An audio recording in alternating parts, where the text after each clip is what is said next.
My first question for both of you deals with the impacts of defense sequestration on national security in our military. I know this has impacted even the Special Operations Forces. And for both of you, can you provide specifics of how defense sequestration has impacted our Special Operation Forces? Without a solution to defense sequestration, what damage will be done? And I'm particularly concerned about readiness. And I am very concerned about the impact that it has on the services. The lack of availability of air, ground, especially maritime platforms, will affect our readiness, our training exercises, and that we count on to be ready to deal with situations. It will affect our operational effectiveness when we are conducting operations. We depend heavily on service-provided capabilities to support us. A good example, of course, is the Navy's helicopter capability that it's provided in the past for us, which, as it now goes away, is a service-provided capability that we no longer are able to rely on.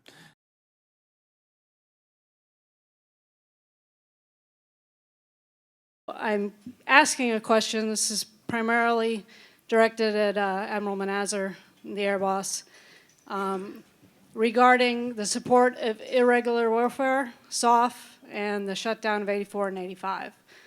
Like I said, with my history, I've lived, literally, every aspect of the HSC community.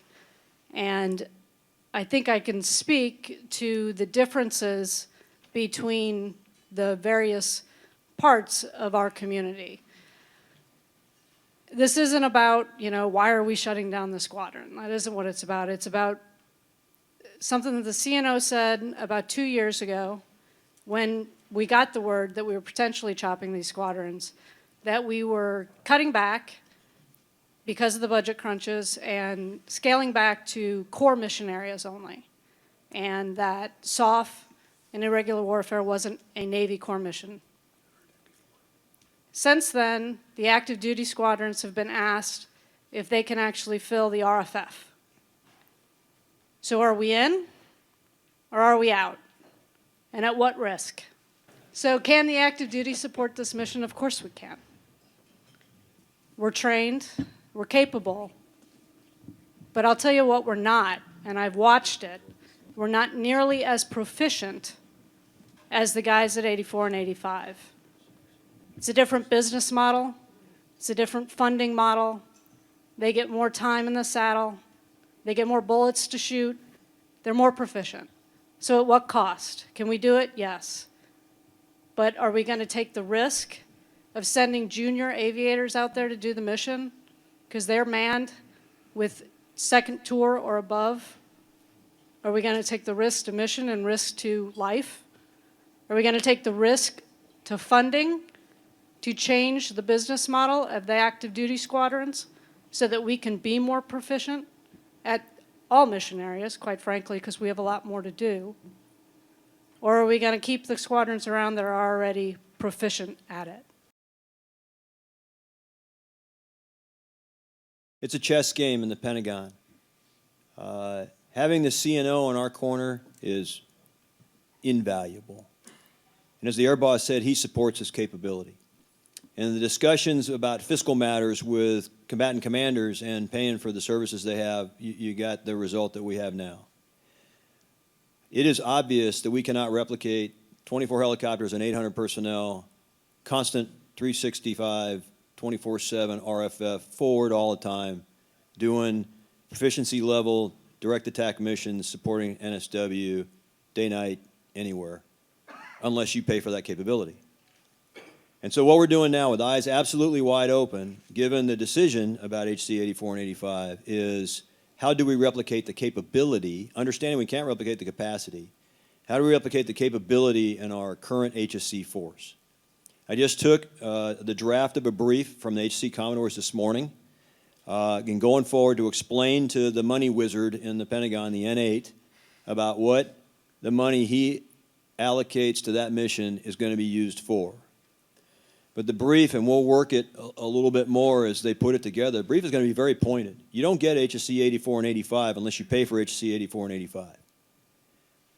I'm sort of a plank owner here. I was the N-40 at AirPac under Admiral Zortman when this thing first started way back in 2004. Actually, it was all the way back to HAL 3 and 4 Light, you know, that kind of stuff. And so it always killed me that we would back into this requirement. We continued to Band-Aid it. It would kind of go away and come back up, go away, come back up. So I'm a proponent.